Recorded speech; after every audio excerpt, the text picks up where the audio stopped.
مدیتیشن زندگی من رو عوض کرد. این عنوان ویدیویی بود که من به صورت خیلی اتفاقی 7 سال پیش توی یوتیوب دیدم و اون روز هرگز فکر نمی کردم که خودم هم در زندگی به یه جایی برسم که بخوام همچین تعریفی از زندگی خودم برای بقیه داشته باشم. اما امروز اینجام.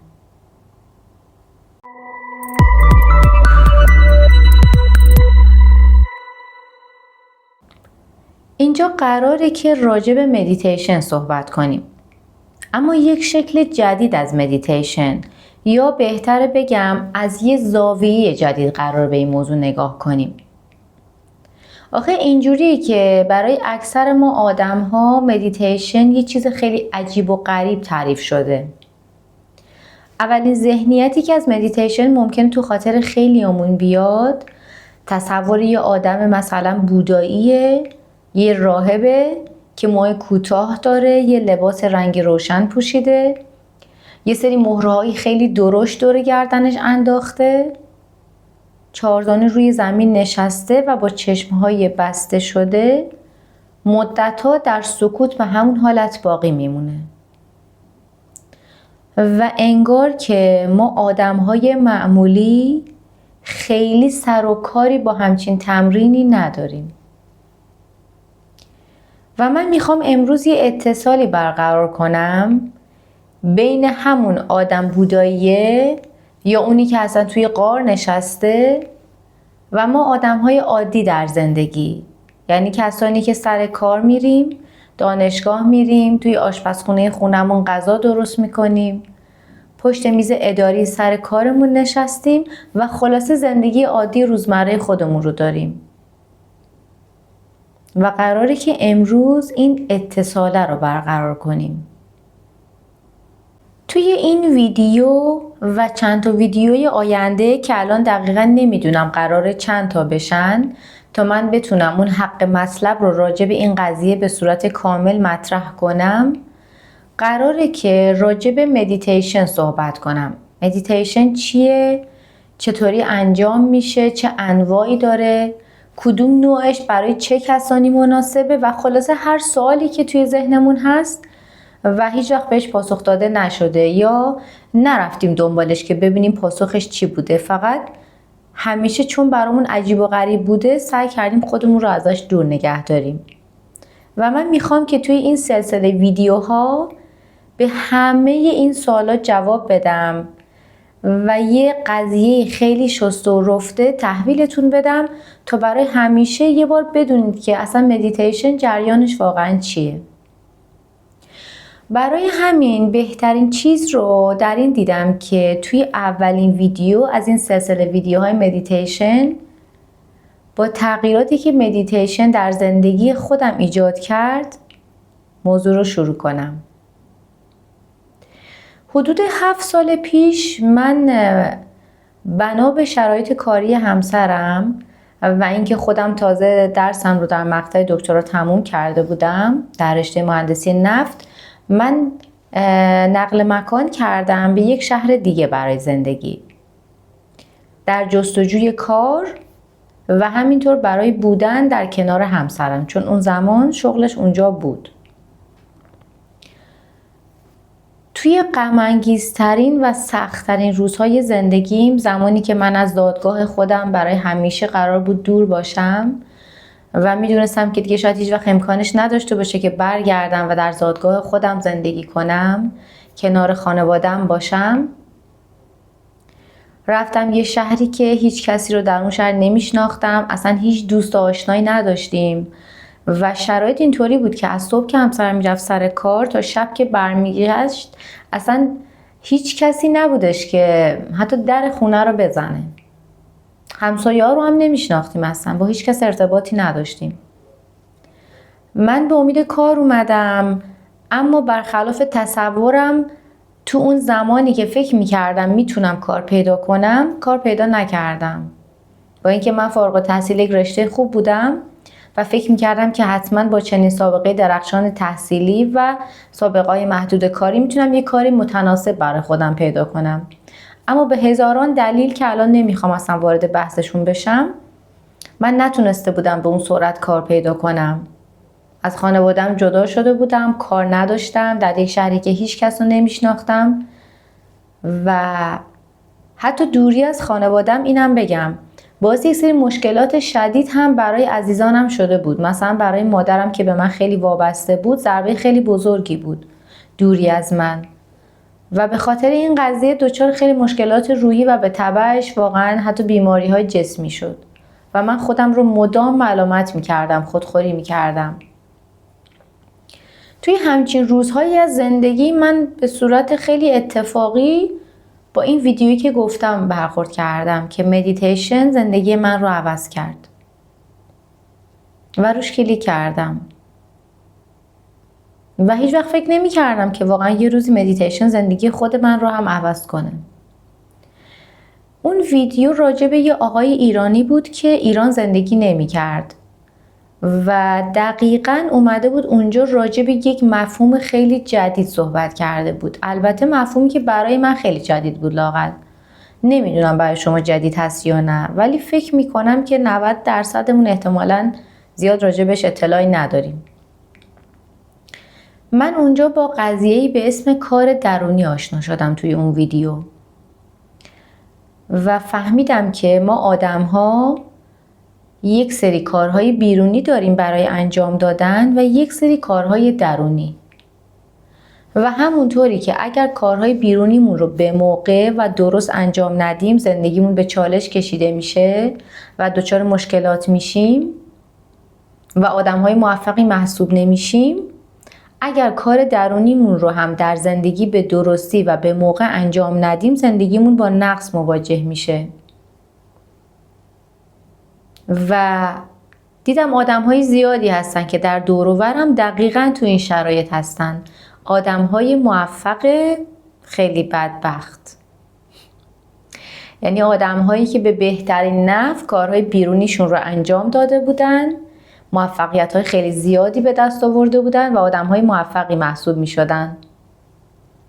اما در درون احساس خوشبختی نمی کردن که حتی خیلی هم بدبخت به حساب می اومدن. استرس، ناراحتی، نگرانی، خودخوری و هزار جور مشکل روحی داشتن ولی در ظاهرم بسیار آدم‌های موفق و مطرحی در جامعه بودن و خودشون هم نمیدونستن که مشکل کار کجاست و چرا اینطوریه که موفقن اما احساس خوشبختی ندارن. میگم دیگه خیلی از 90% ما هم حتی هنوز ممکنه ندونیم که کار درونی یعنی چی. و چیزی که تو اون ویدیو گفته شد این بود که یکی از مهمترین کارهای درونی برای انجام دادن شروع کردن به انجام تمرین مدیتیشنه. یعنی مدیتیشن مهمترین بخش از آغاز کارهای درونیه که میتونه به سلسله انجام کارهای درونی بعدی به ما خیلی کمک کنه. مدیتیشن فقط یک تمرین ساده برای رفع استرس و نگرانی نیست.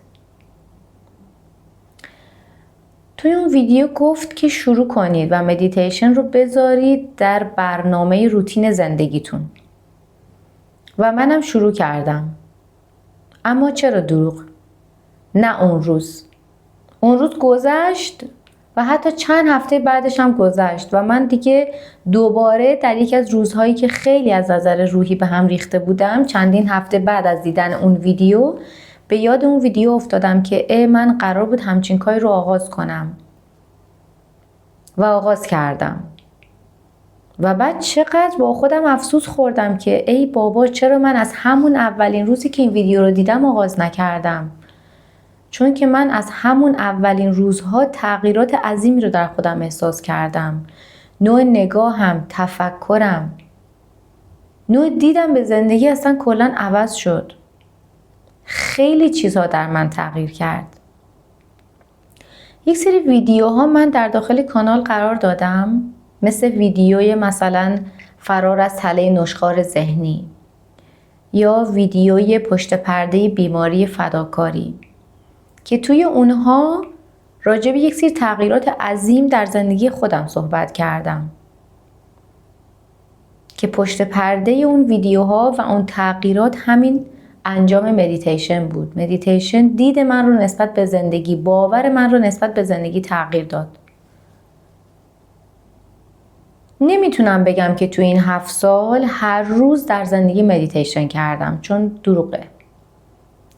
اما در این 7 سال هفته پیش نیومده که در اون هفته بدون اغراق و بدون دروغ من لااقل 2 یا 3 بار مدیتیشن انجام نداده باشم. و اصلا مدیتیشن رو برای خودتون یه چیز عجیب و غریب و سخت تعریف نکنید. یه چیز خیلی دور از انتظار، یه چیزی که مربوط به یه سری آدم‌های خیلی خاص و عجیب و غریبه، چون اصلا این نیست. مدیتیشن یک تمرین ذهنیه برای اینکه شما بتونید افکارتون رو و ذهنیتتون رو کنترل کنید. شما بشید یه آدمی که همونطوری که میتونید اعضا و جوارح دیگه‌تون رو در زندگی تحت کنترل داشته باشید، دستتون رو، پاتون رو با اراده خودتون تکون بدید، بتونید افکارتون رو هم با اراده خودتون جابجا کنید. شما با افکارتون بگید که به کدوم سمت برن یا نرن. آخه این که زندگی نمیشه که ما مثلا هر فکری از 10 سال پیش و 5 سال بعد میاد تو ذهنمون راجع به عروسی مثلا دوستمون یا مهمونی فلانی، یا اینکه 10 سال پیش یه نفر به ما چی گفت، همینطوری برای خودشون افکار پرواز کنن در ذهنمون و ما رو از این سمت به اون سمت بکشن. اگر که شما دستتون به صورت غیر ارادی شروع کنه به تکون خوردن، قطعا اینطوری که به فکر درمان میافتین، میرین دکتر و میگید که دست من داره غیر ارادی تکون میخوره، پای من لرزش گرفته. اما چطوره که برای پرواز غیر ارادی افکارتون به هر سمتی دنبال راه چاره نمیگردین و مدام این افکار شما رو از این سمت به اون سمت میکشن در زمان نامناسب، در زمانی که اصلا نمیخواید بهشون فکر کنید. همه ما آدم ها فکرهای خیلی زیادی داریم در ذهنمون و این که ما بهشون فکر میکنیم به این خاطر نیستن که اون افکار مفیدی هستن، فقط به این دلیلن که ما نمیتونیم بهشون فکر نکنیم. و مدیتیشن به شما یاد میده که کی فکر کنید، کی فکر نکنید و چه جوری فکر کنید، یا اصلا به چه فکری فکر کنید. به همین راحتی و سادگی. و اصلا مربوط به یه آدمای عجیب و غریب نیست. درسته که سرمنشأش از راهبا شروع شده، از معابد بودایی شروع شده. خب اونا هزارها سال قبل فوایدش رو درک کردن و به این نتیجه رسیدن که چقدر عالیه. مثل ابوعلی سینا که مثلا سالها پیش خیلی از مسائل پزشکی رو کشف کرد قبل از اینکه علم بهشون برسه و هنوز که هنوز طب ابوعلی سینا جایگاه خودش رو داره در علم پزشکی. مدیتیشن هم همینطوره. اصلا مربوط به آدم‌های خاص با مهره‌های بزرگ دور گردنشون نیست. مال ما آدم‌های عادیه. مال ما کسانی هستش که درگیر زندگی روزمره‌مون و هزاران فکر هستیم. و حالا همینطوری که گفتم، من از این ویدیو به بعد توی یه سلسله ویدیوها میام کامل راجع به چرایی و چطور انجام شدنش و فوایدش و اصلا انواعش کدومش برای ما خوبه صحبت میکنم. اما خواستم تو این ویدیو براتون اون علامت سواله ایجاد بشه، اون حس کنجکاویتون تحریک بشه که اصلا کار درونیه چی هست. با همچین مفهومی آشنا بشین، یه کمکی بهش فکر کنید تا بعد در ویدیوهای بعدی به صورت خیلی کاملتری راجبش با هم دیگه صحبت کنیم.